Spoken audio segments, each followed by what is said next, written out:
Comienza el informativo. Las autoridades de Puerto Rico han declarado el estado de emergencia por la llegada este miércoles de la tormenta tropical Dorian, que avanza a esta hora por el Caribe con vientos de hasta 80 kilómetros por hora. Ha sido la gobernadora Wanda Vázquez quien ha firmado una orden ejecutiva luego de que las autoridades meteorológicas emitieran alerta de huracán para la isla. Esta alerta también se extendió a República Dominicana, a donde va a llegar el fenómeno el próximo jueves. Así lucen los supermercados en Puerto Rico a pocas horas de la llegada de la tormenta tropical Dorian.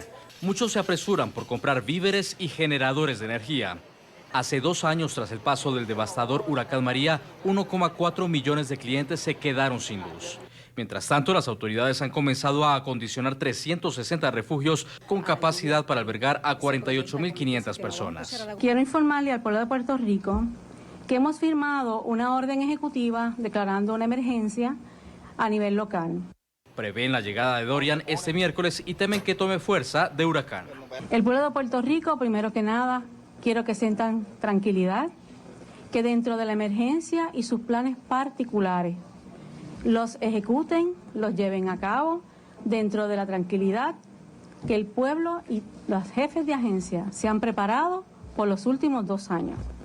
Así que la experiencia de María ha sido una gran lección para todos, no solamente para nosotros en carácter personal, sino también para el gobierno de Puerto Rico.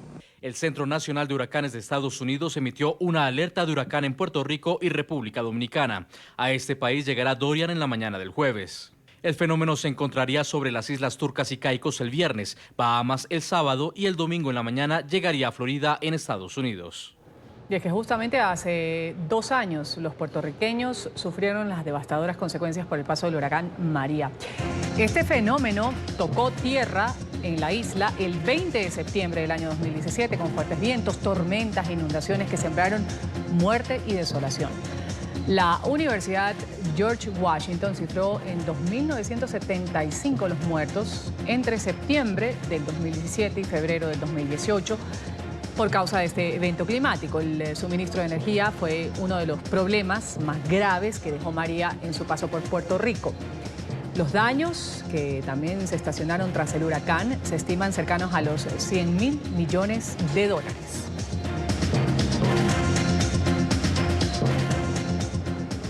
Una tormenta de granizo ha sorprendido a los habitantes de Madrid. Arganda del Rey, un municipio ubicado a 30 kilómetros de la capital española, fue uno de los más afectados. El agua transformó las calles en ríos y varios automóviles fueron arrastrados por las corrientes. Las inundaciones han obligado a las autoridades a cerrar algunas rutas del metro y los servicios de emergencia se mantienen en alerta. ¡Todos los coches se están moviendo! El clima causó estragos en Madrid. En pleno verano, una tormenta de granizo azotó la capital española. En Arganda del Rey, la localidad más afectada por las intensas lluvias, este era el panorama. El agua arrastró decenas de vehículos que se encontraban estacionados en las calles, causando pánico en la población. Varias viviendas, comercios y hasta estaciones de metro también resultaron inundados. Algunos conductores quedaron atrapados en su vehículo. Pero es que ha arrasado todo, contenedores por la calle, coches para abajo, escaparates, cristales, es que es horrible, horrible, no habíamos visto nunca esto en Arganda. Árboles caídos bloquearon las principales vías del municipio. Los organismos de emergencia recibieron más de 1.000 llamadas. Sin embargo, las autoridades aseguraron que no se registraron víctimas, sino únicamente daños materiales. El aeropuerto de Barajas desvió unos 24 vuelos a otras terminales cercanas por la intensidad de las lluvias. Este martes un grupo de personas salió a las calles para recoger las montañas de nieve que dejó el temporal. Los servicios meteorológicos, por su parte, advirtieron que las precipitaciones podrían continuar en las próximas horas. Además de la granizada, el fenómeno conocido como la gota fría, que azota España, causó también un tornado en la provincia de Málaga. En imágenes divulgadas por redes sociales, ahí se observa el momento en el que el tornado se desplazaba por la localidad.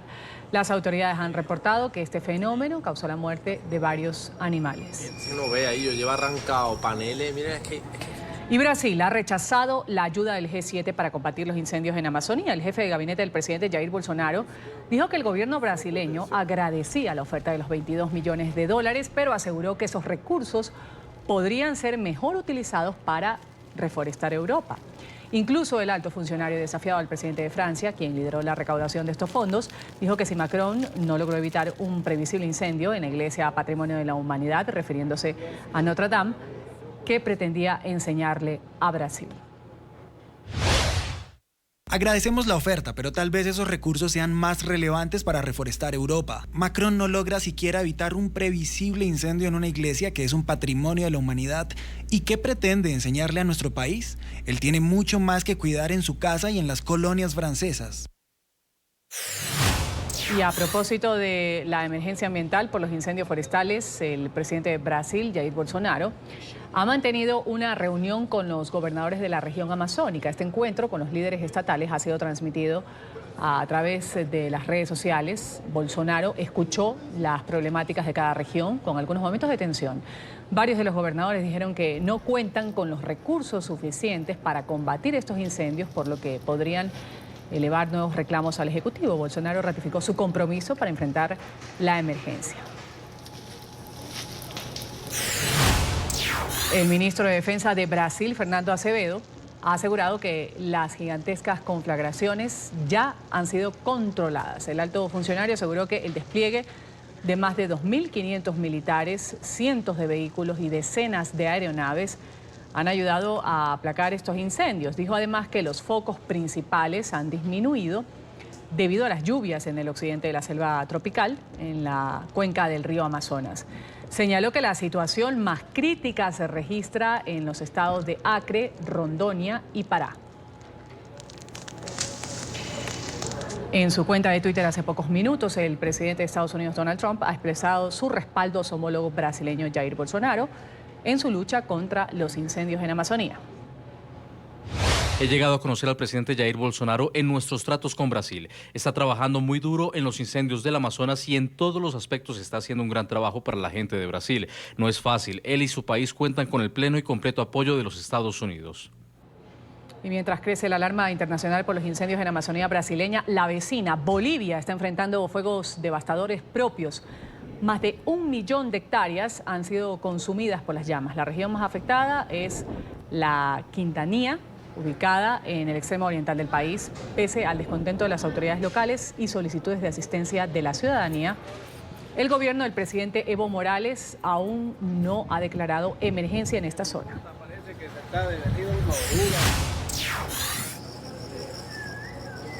Y estas son las consecuencias que dejan también las conflagraciones en Amazonía boliviana. Además de vegetación, la fauna ha sido gravemente afectada por estos incendios. Estas imágenes corresponden al Parque Nacional Otuquis. Decenas de aves vagan por el terreno, que ha quedado completamente desolado. Expertos aseguran que las llamas han puesto en riesgo la vida de miles de especies animales. En el programa A la Mañana de NTN 24, Eder Santibáñez, miembro del Movimiento de Defensa del Valle de Tucabaca, quien junto a voluntarios atiende la emergencia en los bosques de Bolivia, asegura que era una tragedia previsible y que el gobierno de Morales ha tenido un descuido intencional. Es un descuido intencional por parte del gobierno y eso es lo que nosotros también denunciamos a nuestros bomberos, nuestras cuadrillas de bomberos que nosotros estamos sustentando como movimiento, que en realidad debería todo esto planificarlo el gobierno nacional y el gobierno departamental. No se los deja salir, se les boicotea el trabajo, y usted dice no se les da herramientas. Descuido intencional. Es decir, porque ya ha sucedido en años anteriores, ya se veía venir. Sí, claro, el tema es que si un incendio en esta región comienza a comienzos de agosto, algo no está bien, algo está peligrando porque los meses de incendio van a ser más largos.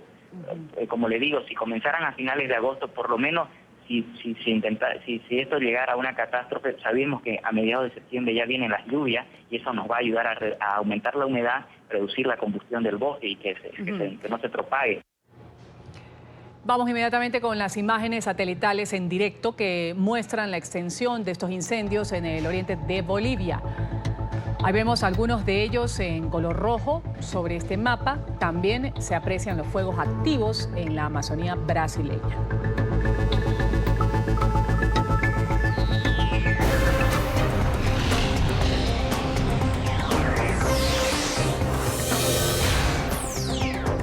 En medio del cansancio, tras un largo viaje y desesperación por un presente y un futuro inciertos, migrantes venezolanos piden poder entrar a Ecuador. Muchos de ellos no lograron cruzar la frontera antes de que entrara en vigencia la medida que exige visa a los venezolanos. Pilar López, periodista de nuestra cadena aliada Noticias RCN, está en el lugar de la noticia. Pilar, una buena tarde.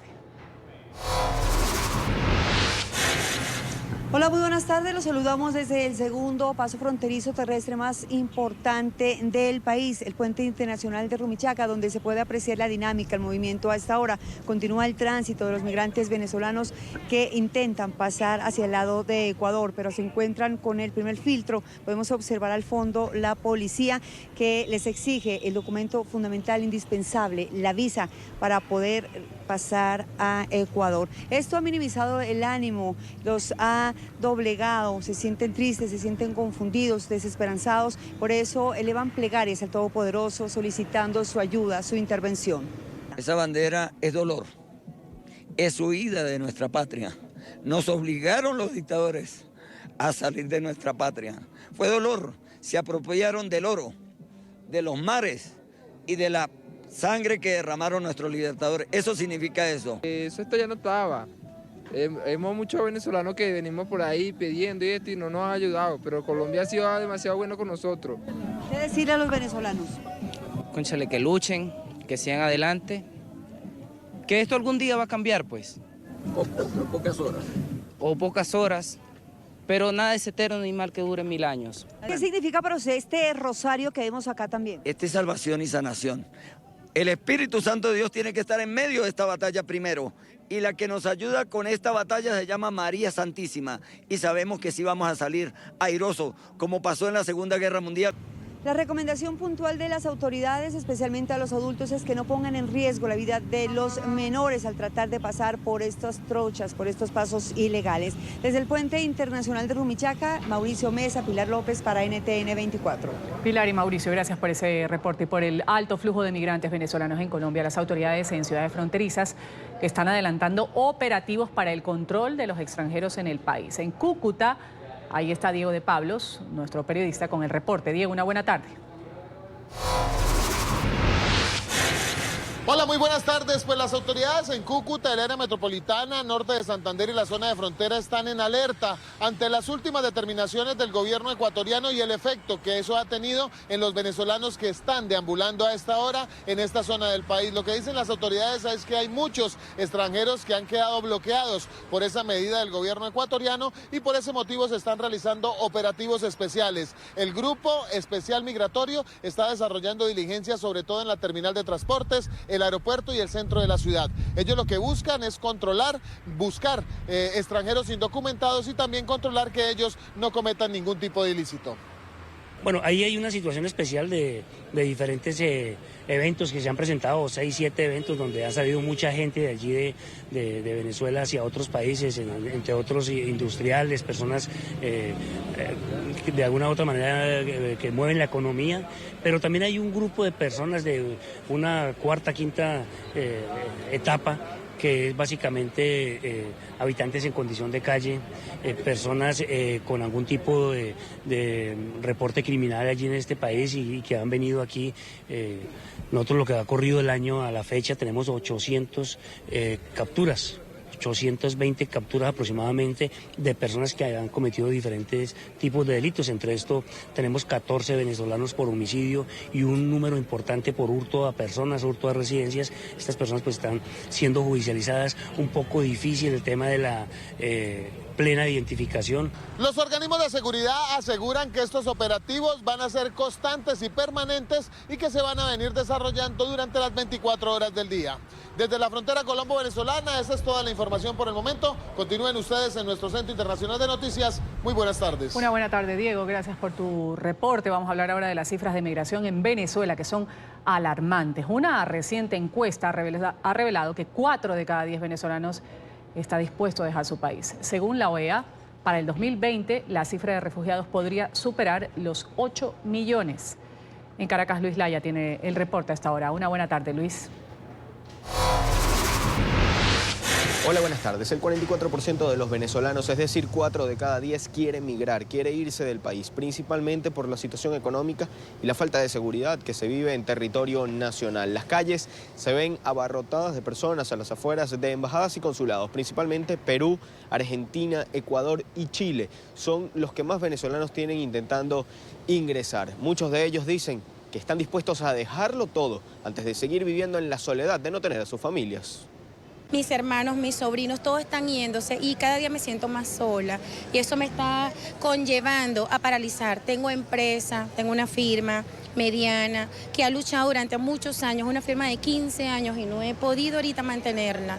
Entonces, bueno, en vista de que ya cada vez me quedo más sola, mis hijos se quedan más solos, veo la necesidad de tener que ir a buscar la compañía de mi familia que está afuera, luchando que incluso se han medio estabilizado tranquilamente, incluso más que yo.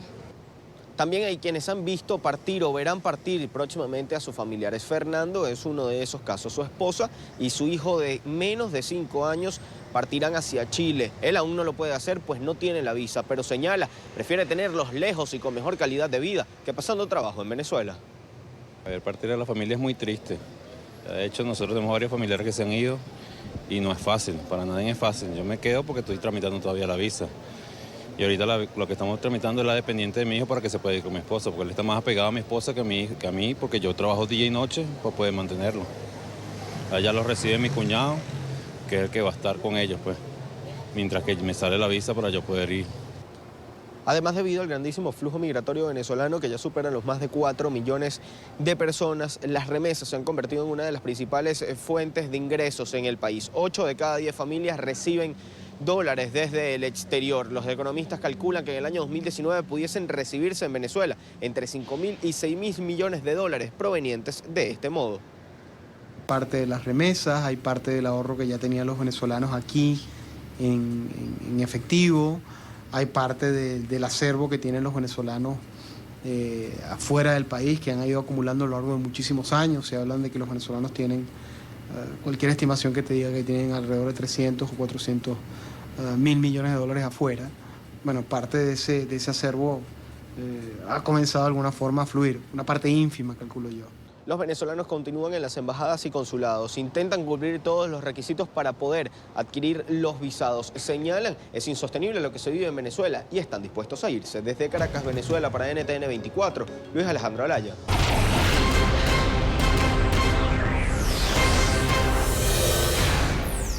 Masacre en Ciudad Juárez, en la frontera entre México y Estados Unidos. 3 niñas de entre 4 y 14 años de edad han sido asesinadas por un comando armado. Estas menores se encontraban en compañía de sus padres, quienes sobrevivieron a este ataque. El tío de las chicas, un hombre de 25 años, ha sido hallado muerto. Están investigando las autoridades los motivos de este ataque. Accidente de tránsito en el estado de Ohio. 2 niños han perdido la vida, 10 personas resultaron heridas luego de que un automóvil que era perseguido por la policía ocasionara un choque múltiple con otros 3 vehículos. Algunos transeúntes intentaron auxiliar a los heridos, sin embargo sus esfuerzos no fueron suficientes para salvar la vida de todos los involucrados. El sospechoso ha sido arrestado por las autoridades.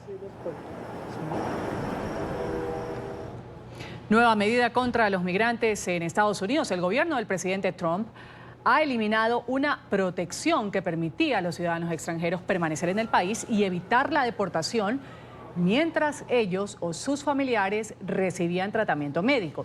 Decenas de migrantes han sido informados a través de una carta por parte de las autoridades migratorias.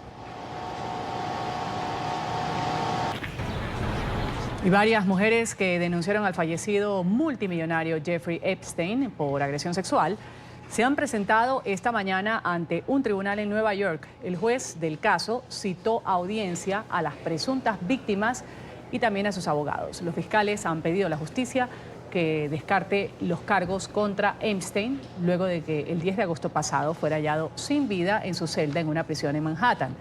El millonario era acusado de explotación sexual de menores. Hay preocupación en la comunidad de migrantes en Estados Unidos. A partir de hoy, los migrantes que soliciten asilo no podrán obtener un permiso de trabajo de manera automática como ocurría antes. Queda la discreción del Departamento de Migración el negar o aprobar solicitudes de visas de trabajo a migrantes que pidan asilo y quienes han llegado a la Unión Americana por razones humanitarias. Enseguida la noticia en Miami con Paola Serna. Paola. Hola, ¿qué tal? Muy buenas tardes. Pues bien, esta medida migratoria fue anunciada la semana pasada y ya se encuentra en vigencia. Básicamente lo que busca es limitar el número de permisos de trabajo que son otorgados a los inmigrantes que llegan a territorio estadounidense a través de la frontera sur sin contar con una visa, es decir, aquellas personas que ingresan solicitando un asilo político. Lo que buscan las autoridades migratorias es que estas personas tengan aún más difícil la posibilidad de ganarse la vida aquí en los Estados Unidos a través de un permiso legal de trabajo y esto les obligue a tener que regresar a sus países antes de recibir la aprobación de su asilo político. Este gobierno es hacerle la vida lo más difícil posible a cualquier persona que está llegando a los Estados Unidos. Tú nada más que tienes que ver las demoras que existen para las residencias de familia en este momento, las demoras que existen para las visas de trabajo, las demoras que existen para los permisos de trabajo normalmente. Normalmente los permisos de trabajo demoraban 6 semanas, 8 semanas. Ahora, con suerte, son 6 meses, 8 meses. Pero en este momento tú tienes decenas de miles de personas en nuestra comunidad, de Venezuela, de Colombia, de Nicaragua, de Honduras, de El Salvador, de Cuba, que están esperando respuesta de asilos. Y como estaban esperando, tenían permiso de trabajo. Eso no va a pasar ahora. Hasta este momento la medida solo aplica a los inmigrantes que no tengan un visado y que intenten llegar a Estados Unidos a través de la frontera sur. Sin embargo, los expertos consideran que esta medida pudiera incluso en pocos meses llegar hasta aquellas personas que han llegado a cualquier parte del territorio estadounidense con visado y después busquen un asilo político, pues pudieran tener estas consecuencias de no tener un permiso de trabajo. Desde Miami informó Paola Serna para NTN 24. Paola, gracias por tu reporte desde Florida. Estados Unidos ya comienza a prepararse para las elecciones del 2020. La Casa Blanca va a poner en marcha un programa para proteger las bases de datos de los votantes. Esto ante el temor de un ciberataque. En Washington, Emiliana Molina tiene el reporte. Emiliana. Hola, ¿qué tal? Muy buenas tardes. Así es, pues funcionarios del gobierno estadounidense dicen que están planificando lanzar un nuevo programa el próximo mes para ayudar a proteger la data y la información de los votantes ante las elecciones presidenciales del 2020. Sin embargo, este es un programa que expertos dicen podría no ser suficiente. Ellos aseguran que hay alrededor de 5 fallas importantes en el sistema electoral actualmente de la Unión Americana y que arreglarlo podría costar alrededor de $6.000 millones. Bueno, yo contabilizo cuatro lugares de vulnerabilidad. El primero es el de las redes sociales que pueden manipular con el pensamiento de la gente, ¿verdad? Hay algoritmos que se dedican a hacer eso, yo los he estudiado. Segundo está el sistema de la plataforma de votación. Existen dos plataformas de votación ahorita en los Estados Unidos que son las máquinas electrónicas que fueron diseñadas hace 20 años y que son muy vulnerables. La segunda es los escáneres que también fueron diseñados en los 50s, ¿verdad? Que han sido mejorados, pero son sistemas mecánicos y son muy vulnerables y cometen muchos errores. La otra es en la forma que tú transmites los datos. Si los vas a hacer electrónicamente, tenés que poder detectar que han habido cambios, que sea imposible penetrar los datos, que no te los puedan cambiar, o si lo vas a hacer con USB, que es la forma como se usa, que ese USB no vaya contaminado. Y esta es una gran problemática para la Unión Americana, pues recordemos que en el 2016 Rusia logró interferir en las elecciones presidenciales aquí en Estados Unidos. Pero de hecho el problema ahora para las elecciones del 2020, según los expertos, es que tienen temor que los hackers o gobiernos extranjeros no simplemente logren manipular estas elecciones, sino que también logren destruir la data de millones de votantes. Esta es toda la información que tenemos desde Washington. Emiliana Molina para NTN 24. Gracias, Emiliana. Y ante la grave crisis humanitaria que vive Venezuela, la Asamblea Nacional hace un llamado urgente a la comunidad internacional para que envíe ayuda humanitaria. NTN 24 está en el lugar de la noticia con Oliver Fernández a esta hora. Oliver, adelante. Un buen día para ti, Ruth. Como siempre, un gusto saludarte desde la capital venezolana. Así es, nos encontramos en la comisión delegada de la Asamblea Nacional. Se discutió como único punto el incremento de la emergencia humanitaria en Venezuela. Los diputados han dicho que es importante que la comunidad internacional pueda presionar para que ingrese la tan anhelada ayuda humanitaria a Venezuela. Esta ayuda que ha ingresado en los últimos meses solamente ha servido para solucionar o para atender aproximadamente a unos 2 millones de pacientes. Sin embargo, esto por supuesto no es suficiente para poder atender a todo el territorio venezolano. También los diputados a la Asamblea Nacional han podido escuchar los testimonios de algunos pacientes crónicos, quienes han dicho que el Seguro Social venezolano pues no les entrega los medicamentos como en años anteriores. Por el contrario, son pacientes crónicos que deben ser supervisados, pacientes con cáncer, y lamentablemente pues corren el riesgo de morir porque estos medicamentos no les están llegando. Tuvimos la oportunidad de escuchar al diputado José Trujillo, quien es vicepresidente de la Comisión de Desarrollo Social de la Asamblea Nacional. Esto fue lo que dijo. Yo no sé qué tanto se puede esperar ver un sufrimiento de un pueblo, un sufrimiento que cada vez se hace más intenso y que ahora también los están sufriendo los hermanos de este continente, porque uno de los problemas es esta migración que está ocurriendo hacia el sur del continente, donde ya tenemos colapsados países vecinos como Colombia, Ecuador, Chile, Argentina, Perú. Ya esos países no se dan abasto. Pero porque creen que la gente se va, no puede ser posible que esta sea la migración más grande del planeta Tierra. Al final, Ruth, de esta comisión delegada de la Asamblea Nacional, también tuvimos la oportunidad de conversar con el presidente encargado de Venezuela, Juan Guaidó. Él ha dicho o ha realizado un llamado también a los países de la región a que haya respeto a los ciudadanos venezolanos que, por supuesto, emigren a esta zona, pero también les pidió a los venezolanos a que respeten las reglas de juego de cada país. Es decir, esto hay que respetarlo porque es la única manera de que puedan ser bien recibidos y bien atendidos. También se le pudimos preguntar al presidente encargado de Venezuela, Juan Guaidó, sobre el diálogo que pudiera de alguna manera restituirse o rehacerse en los próximos días, y pues él ha dicho que hasta ahora no hay fecha fija para esto. Sin embargo, se están en algunas conversaciones para tratar de retomarlo y que pueda cesar entonces esta crisis humanitaria que se vive en esta nación suramericana. Es la información que nosotros podemos aportar hasta ahora desde Caracas. Volvemos contigo a nuestro Centro Internacional de Noticias.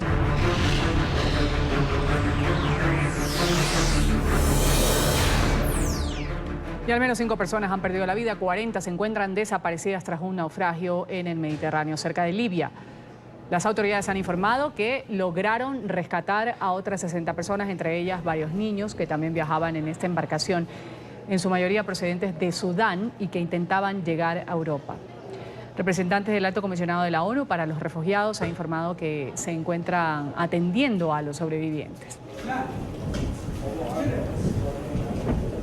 El presidente de Irán, Hassan Rouhani, se ha negado a hablar con el mandatario estadounidense Donald Trump hasta que Washington levante las sanciones en contra de Teherán. El lunes, el presidente de Estados Unidos había declarado estar dispuesto a reunirse con el dirigente iraní si se cumplen, en sus palabras, las circunstancias correctas. La Casa Blanca se retiró este año del acuerdo nuclear con Irán, al que ha acusado de violar los términos del pacto. Con respecto a Estados Unidos, a menos que levanten las sanciones y tracen una línea sobre el camino equivocado que seleccionaron, no seremos testigos de un desarrollo positivo. No les corresponde a ellos decir si debemos o no fabricar una bomba atómica. No estamos fabricando bombas atómicas, independientemente de que lo digan que esté prohibido o no hacer una bomba, no tienen influencia sobre nosotros. El primer ministro de Israel, Benjamin Netanyahu, dice que su país se va a defender por todos los medios después de que el jefe de Hezbollah, Hassan Nasrallah, jurara vengarse por la muerte de 2 miembros de la organización terrorista libanesa. Las tensiones han aumentado en los últimos días después de que un dron israelí estallara en un suburbio de Beirut, capital del Líbano. El fin de semana Israel bombardeó una zona de Damasco en Siria, donde, según dijo, fuerzas iraníes estaban preparando un atentado en su contra con drones asesinos. Sugiero que Nasrallah se relaje. Él sabe muy bien que el Estado de Israel sabe cómo defenderse y cómo responder a sus enemigos. Quiero decirle a él y al Estado libanés que está albergando a estas organizaciones que aspiran a destruirnos, y también le digo a esto a las fuerzas iraníes: tengan cuidado con sus palabras y tengan aún más cuidado con sus acciones. El presidente de Rusia, Vladimir Putin, ha recibido en Moscú a su homólogo de Turquía, Recep Tayyip Erdogan. Ambos han hablado sobre las posibles medidas para lograr la paz en Siria, han discutido la situación en la provincia siria de Idlib, que continúa bajo el control de grupos yihadistas. El presidente turco fue el invitado de honor durante la inauguración de la exhibición y feria de negocios de aviones, que incluyó una muestra personalizada del nuevo caza furtivo ruso.